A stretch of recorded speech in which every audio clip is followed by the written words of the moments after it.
भाजपा के द्वारा 6 अप्रैल को बूथ स्तर पर स्थापना दिवस मनाने के बाद 7 अप्रैल को भाजपा कार्यालय में जिला स्तरीय कार्यक्रम आयोजित किया गया।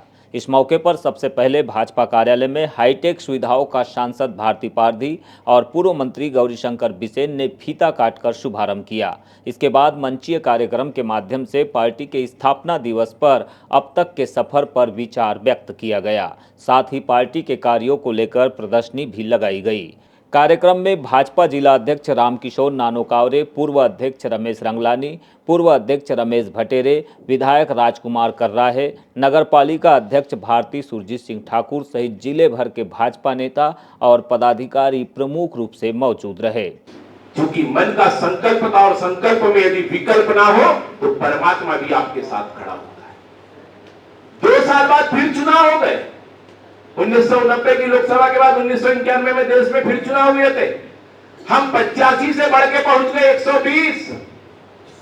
हमारी संख्या बढ़ते जा रही है कि हम पहुंच गए 120 सांसदों के साथ। और कांग्रेस को और देश के राजनीतिक पंडितों को लगने लगा कि भारतीय जनता पार्टी ऐसा क्या चमत्कार कर रही है, या ऐसी कौन सी जादू की छड़ी है कि मात्र 11 साल पुरानी पार्टी, क्योंकि उस समय तो हम 11 साल के ही थे 1991 में भाजपा, कि इन 11 सालों में ऐसा कौन सा चमत्कार, ना तो तब सोशल मीडिया था, ना व्हाट्सएप फेसबुक थे, ना और किसी प्रकार के, सिर्फ और सिर्फ प्रिंट मीडिया था और इलेक्ट्रॉनिक मीडिया था, जो कि पूर्णतः सत्ता के अंकुश में था। और उसके बावजूद इतनी त्वरित गति के साथ और इतनी प्रबलता के साथ हमारे विचार को हमारे पूर्व के नेता जमीन पर उतार रहे थे।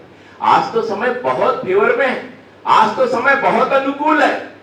आज तो सत्ता की आंधी के कारण लोग 1 जोड़ो 10 जुड़ रहे हैं, लेकिन वो समय कठिन था। उसके बावजूद ये परिस्थिति 1996 में फिर चुनाव हुए और 1996 में पहली बार 162 विधायक 161 विधायकों के साथ भारतीय जनता पार्टी श्रद्धेय अटल बिहारी वाजपेयी इस देश के प्रधानमंत्री।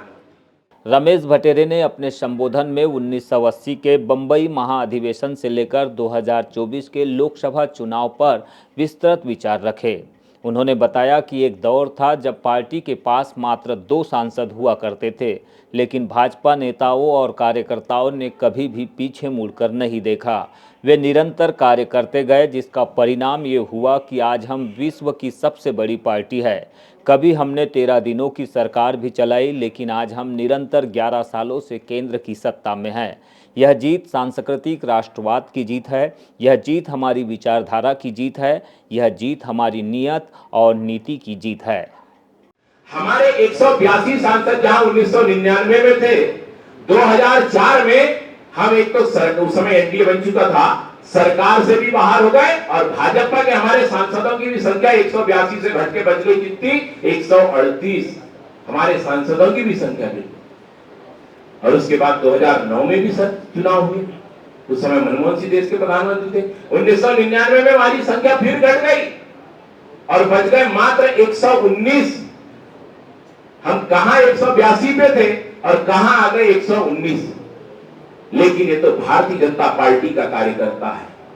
जब लगा कि शक्ति कमजोर हो रही है और जब लगा कि कहीं ना कहीं कुछ कमियां और चूक हो रही है, जिन कारणों से आज ये परिणाम हमें देखने को मिल रहा है, पूरी कार्यकर्ता ने पूरी ताकत के साथ शक्ति लगाया और काल चक्र का पहिया घूम गया।